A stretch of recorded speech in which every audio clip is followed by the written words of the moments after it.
A G5 Van benne valami című projektje az Európa Unió ifjúsági stratégiáját mutatja be, és népszerűsíti a fiatalok, ifjúsági szakemberek és a fiatalok életét befolyásoló döntések meghozói körében. A stratégia kiemelten fontosnak tartja, hogy a fiatalok a lehető legjobban kiteljesítsék a bennük rejlő lehetőségeket, s bár ez a jövőkép mindenkire vonatkozik, az intézkedéseknek a hátrányosabb helyzetűekre kellene összpontosulniuk. A stratégia célja, hogy jelentősebb együttműködés alakuljon ki az ifjúsági és más területek, például az oktatás, a foglalkoztatás, az integráció és az egészség között, melyben támogató szerepet kapnak az ifjúsági tevékenységek és az ifjúsági munka. Az EU hozzájárulása az ifjúsági politikákért felelős tagállamokat kívánja segíteni a jobb együttműködésben. Ahhoz, hogy az EU ifjúsági stratégiájának magyarországi települési szintű kapcsolódási pontjairól, vagy akár általánosságban a hazai ifjúsági munkáról beszélni tudjunk, elengedhetetlen tudni azt, hogy jelenleg mi van a fiatalokkal. Az elmúlt időszak globális változásai, a koronavírus járvány, az orosz-ukrán háború hatásai, a magas mértékű infláció, az energiaválság miatti újabb bezárások óhatatlanul hatnak a fiatalok korosztályára is, ezért hát megkérdeztük őket, hogy érzik magukat, mire lenne szükségük, milyen tevékenységekben vennének részt, és hogyan látják egyéni és közösségi szintű jövőképüket. Hogyan látod, milyen Magyarországon fiatalnak lenni? Szerintem alapvetően én az én részemről ezt tudom mondani, hogy egészen jó. Én meg vagyok elégedve azzal, ami így körülvesz. Itt Veszprémben nyilván nem látunk rá a nagyobb városokra annyira, mint akik ott élnek, de itt Veszprémben szerintem ez egy viszonylag családias város, úgyhogy itt így akkora problémám nekem ezzel nincsen. Nem tudom, biztos más mondanék, vagy valószínűleg más mondanék, hogyha máshol nagyobb városokban laknék, viszont itt nekem nincs így vele különösebb problémám.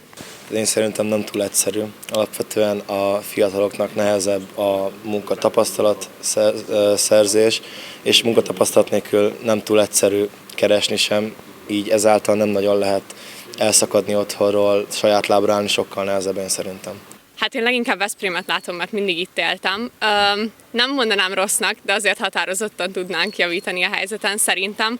Én Veszprémet kicsit kicsinek érzem, nem érzem azt, hogy mindig vannak például szórakozási lehetőségeink így fiatalként. Ettől függetlenül én szeretek itt élni, de tervezek átköltözni gimi után. Figyelj, én csak annyit tudok mondani, mint Ferenc József is mondott, hogy veszélyes, de nem katasztrofális. Attól függ, hogy hol él az országban az ember. Mindenhol megvannak a maga lehetőségei, de az embertől függ, hogy hogyan osztja be.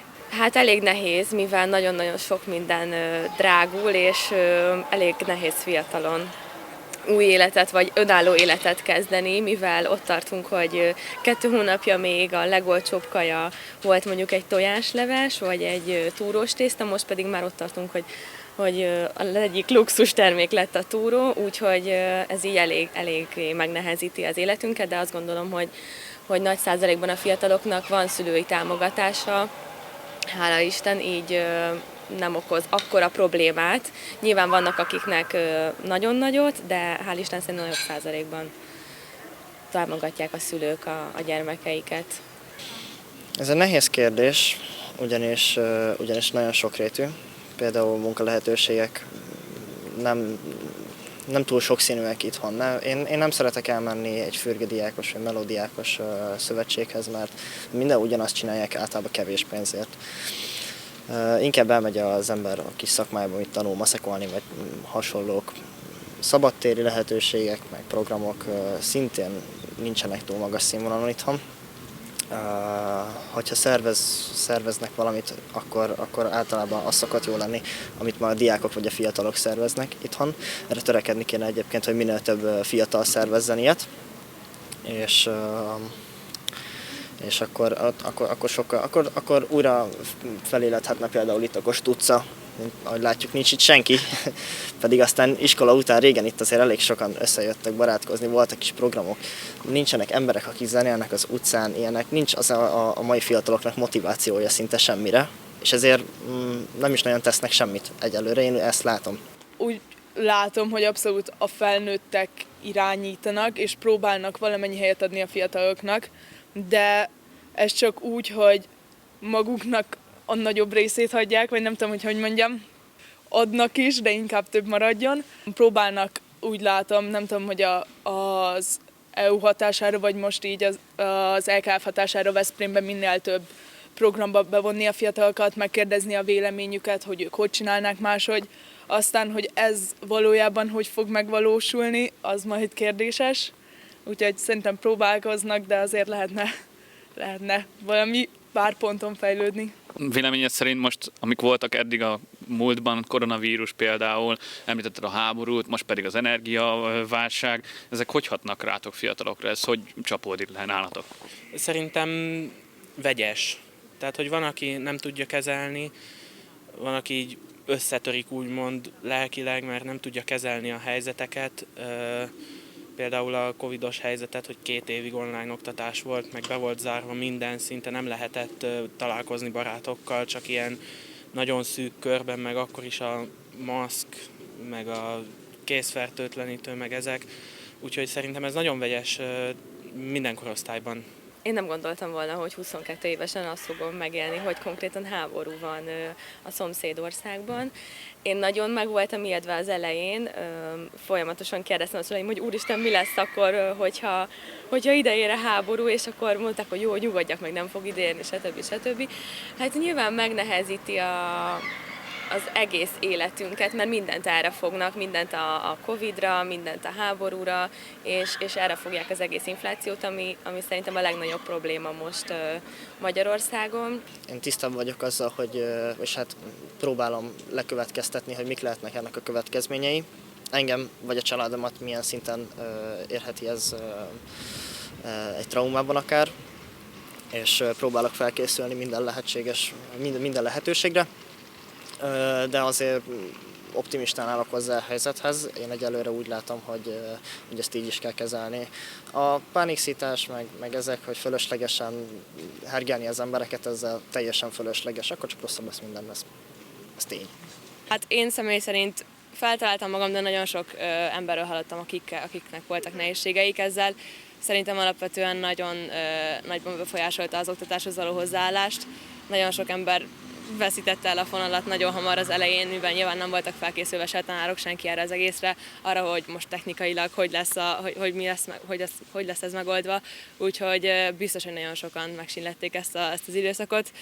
Hát remélem, hogy most már így azért talán talpra állunk, de biztos, hogy most nagyon nagy lyukak vannak akár a tananyagok elsajátításában is, meg akármilyen területeken, így az oktatásban. Hát szerintem a Covid az volt az első, ami nagyon érezhető volt. Az online oktatás az szerintem elég gyengén működött, és nagyon megcsappant így a szociális élet, jóval kevesebben jártak el még utána is, vagy én úgy érzem, hogy például olyan kocsmák meg szórakozó helyek, amik előtte tök jól mentek, azok a Covid után gyakorlatilag senki nincs ott. Az energiaválság, meg én mondjuk fázós vagyok, de szerintem a suliba tök hideg van már most, és még nincs tél, szóval szerintem azt nagyon meg fogjuk érezni. Nálunk, vagy legalábbis az én korosztályomnak pont akkor volt, amikor így kinyílt volna középiskolába a világ, akkor sokkal többet lehet szórakozni, menni, meg neked is van kedved, és most tényleg egymás után jött, hogy jó, akkor bezárás kicsit, nagyon, most akkor azért, mert drága az energia, előtte azért, mert Covid volt. Hát nem tudom, szerintem mi már másba szocializálódunk így ezáltal, úgyhogy örülünk, ha van legalább most egy program, vagy most ki tudunk menni, és próbáljuk kihasználni addig, amíg lehet. Figyelj, a legnagyobb gond, hogy a boltban nincsen behűtve a sör, meg az energiaital. Ezen kívül szerintem a magas árakat tudnám még megemlíteni. Tehát kereset nélküli fiataloknak ez szórakozás, meg vásárlás szempontjából hatalmas lábollövés. Igen, de most jön egy újabb akadály. Most az energiaválságokon lehet, hogy bezárnak ilyen közintézmények, mint például a könyvtár, mozi, színház, vagy a különböző éttermek, egységek lejjebb veszik a nyitvatartási idejüket, tehát nem 8-ig lesz nyitva, hanem mondjuk 4-ig, mert nem akarnak éjszaka fűteni. Így ti viszont elveszítitek azokat a helyeket, ahol eddig jártatok. Te hogy viselnéd ezt, hogyha mondjuk bezárnak kedvenc egységed, ahova jártok a srácokkal, vagy mit találnátok ki helyette, hogy hol találkoznátok, főleg így télen ilyen hidegben? Hát ez ugye azért problémás dolog, mert alapból is kevés ilyen hely van, ahova tudunk menni, és ha bezár az a maradék kevés is, illetve korlátozzák a nyitvatartást, akkor meg végképp, tehát akkor az lesz, hogy kijövünk az utcára, onnantól kezdve szemetelés, ha olyan dolgot csinálunk, egyből hívják a rendőrséget, hangosak vagyunk rendőrség egyből, és ebből csak a probléma lesz egyfolytában, folyamat. Nem nagyon tudsz elmenni úgy igazán szórakozni, vagy ha el is tudsz menni, olyanok a körülmények, hogy nem tudod élvezni. Most egy másik szempontból közelítem meg ezt a kérdést. Ugye én a Jándrassik iskolába járok, és most összevonták a közgázzal, ugye ezt be kellett zárni. És kicsit szűkös, de úgy egész jól el lett intézve az elhelyezés, meg az emberek is normálisak szerintem. Engem nem zavar, hogyha tele van az iskola, én szeretem az embereket. A többi hely, kocsmák, az ilyenek, azért akkor gáz csak nem lesz, hogy mindegyik bezár. Hogyha mondjuk csak a sörket marad nyitva, akkor nekem az is elég, szóval házi bulit meg mindig tudunk szervezni. Hát konkrétan én munka után van, hogy egy benzinkúton ülök a barátnőmmel és forró csokizunk, mert egyszerűen azok a helyek, ahova eddig jártunk, azok már nem állnak rendelkezésünkre, és nagyon bánjuk és nagyon hiányoznak, de egyszerűen nem tudunk mit csinálni. Azt gondolom, hogy ezek a tüntetések, amiket látok itt folyamatosan a városban is, nyilván kell tenni az igazunkért, de nem gondolnám, hogy előre visznek minket ezek hosszú távon. Szerintem nagyon szomorú az, hogy a diákok nem tudnak leülni mondjuk a könyvtárba egyet tanulni, mivel az is bezárásra kényszerül, szerintem több városban. Hát ez nagyon jó kérdés, szerintem nagyon a házi bulikra jut majd minden, ami ilyen szociális baráti összejövetel. Már most lehet hallani egy csomó helyről, itt Veszprémben is mozi, uszoda mondjuk így a környékünkön, ami be fog zárni, szóval szerintem nagyon sok program majd így az otthonokba szorul vissza, vagy egy csomóan maradnak bent nálunk suliban, mert az még nyitva van délután, ha csak beszélgetni szeretnének, úgyhogy majd mindenki megoldja egy kicsit máshogy. Hogyan látod a saját jövőképedet? Nem tudom, én kicsit el vagyok veszve olyan téren, hogy nem tudom, hogy egy-két tervemet sajnos keresztbe húzta ez a Covid is, akkor a magas árak, úgyhogy én még nem tudom egyelőre, hogy hogyan, miként lesz.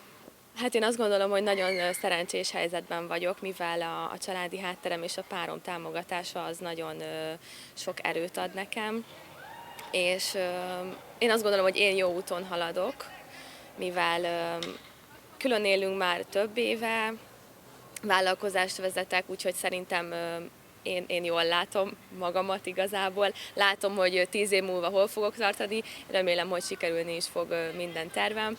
Nekem első célom abszolút az, hogy Magyarországon éljek meg, ahogy tudok. Ha rosszabbodik a helyzet, mindenféleképpen külföld, ha javul, akkor szintén Magyarország, tehát én úgy vagyok vele, hogy próbáljuk meg ott a legjobbat kihozni, ahol éppen vagyunk. Egyetemre Magyarországon szeretnék maradni, ez nem, úgy látom most a fiatalokra nagyon nem ez jellemző, mindenki szeretne külföldön elhelyezkedni, vagy tovább tanulni és ott utána elhelyezkedni. Én egyelőre így szeretnék tanulni, mindenképp szeretnék külföldön tapasztalatot szerezni, de egyelőre én tényleg maradni szeretnék, és meglátni, hogy mi lesz végül itt. Sajnos nem tudok távolabbi egyetemre menni. Ugye a BMR-re szerettem volna eredetileg menni, és a lakhatás miatt sajnos ezt el kellett vetnem, de a Pannon is úgy gondolom, hogy tök jó választás, azt elvégzem, ha felvesznek, és ha elvégzem, akkor utána szépen itthon kiépítek magamnak egy olyan anyagi keretet, ami után ki tudok költözni külföldre, mert mindenképpen el szeretnék költözni Magyarországról. A jövőkép itt Magyarországon fiatalként, hát ez is elég lelombozó. Én például személyes véleményem szerint kimennék külföldre dolgozni, végzek az iskolával, összeszedni egy kis tőkét és úgy jönni vissza, mert anélkül nem sok dolgot tudnék itthon elkezdeni, építeni, mint karriert, vállalkozást, ilyesmit, én ezt így látom. És nem látok teljesen más lehetőséget, hogy ezt valahogy el is kezdjem itthon, más úton.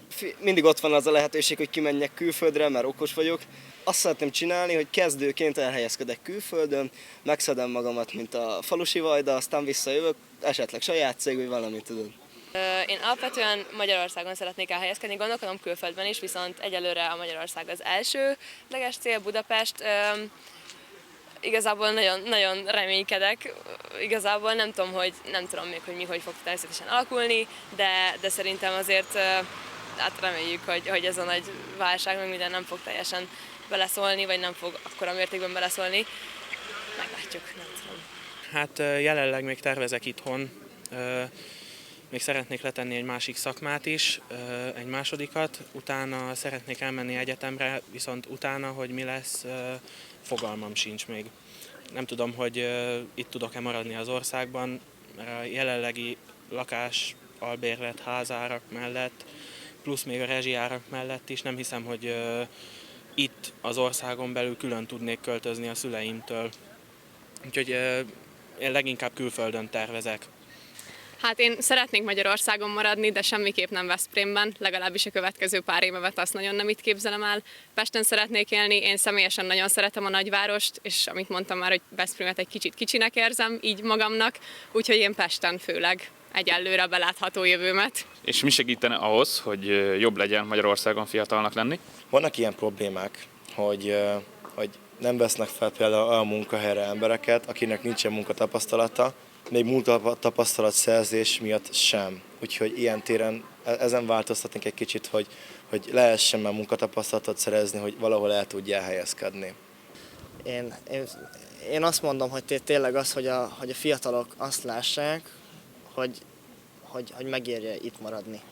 Ezt valahogy el kéne érni a fiataloknál, hogy ne azt lássa mindenki, mint például, hogy én mindenképpen el akarok innen menni, és majd akár visszajönni, akár nem, hanem hogy tényleg az legyen meg bennünk, hogy itthon élni lehessen, és megérje ezt csinálni, bármiféle hátrahagyás nélkül, mindenféle mellőzés nélkül.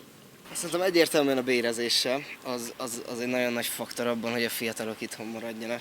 Tehát, hogy európai jellegű béreket tudnának biztosítani itthon is, az egy alapvető indok lenne azért, hogy a mostani fiatalok esetleg itthon maradjanak, vagy szívesebben helyezkedjenek el itthon. Ezen kívül szerintem az infrastruktúrát lehetne fejleszteni, mert az nem pálya, hogy a 4-es busz úgy tele van, mint a Presszó hétvégén. Mindenképpen több fiatal orientált programot kéne szerveznie a fentebb levőknek, szerintem. Ez lenne talán az egyik válasz erre a kérdésre. Ezen kívül meg igazából olyan projekteket csinálni, ami esetleg a fiatalokat közelebb tudja hozni egymáshoz a munkafolyamatoknak a során. Szerintem az is jó lenne, ha a koliba több hely lenne, vagy nagyobb kolik épülnének. Az mindenképp főleg mellett az ingatlanárak mellett, szóval, hogy nagyon-nagyon drága lakást venni, vagy bérelni. Hát igen, ezen kéne változtatni. Szerintem az is segíteni a fiataloknak, hogy kialakítsák, mit szeretnének a jövőben dolgozni. Ha több fiatalabb felnőttől kapnának segítséget iskolákban is, ha több fiatal tanár lenne, akik most végeztek, akiknek frissebb tapasztalatuk van, és tudnának jobban segíteni neked tényleg a választásban. Rosszabb dolgokról, hogyha kéne beszélnem, engem sokszor az zavar, hogy nem adnak a véleményemre, és nem hallgatnak meg teljesen. És egyből előítéletek, csak hogy ez fiatal, ő nem tudhatja, mert idősebb nyilván jobban tudja. Szerintem ez nem így van. Oktatásban ilyen alapvető dolgokat, hogy mit, hogyan kezdjél el vállalkozás szinten, kéne egy ilyen, én azt gondolom, hogy ez tök jó lenne egy magyar oktatásnak, hogy lenne egy ilyen alapvető óra, vagy bármilyen kurzus ingyenes, ahol elmondhatnák a gyerekeknek azt, hogy mégis hogyan kell belekezdeni itt az iskola után az életbe, hova érdemes menni. Nem feltétlen munkahelyre, hanem csak szimplán mik a lehetőségek. Mert nekünk azt mondják el, hogy jó, menj el a szakmába dolgozni ide, menj el oda, de hogyha te teljesen másba gondolkozz, nem tudod, hogy honnan indulj el, hogyha nincsen az ismerősi körödből bárki olyan, aki ebbe tapasztalt lenni, és meg tudnád kérdezni.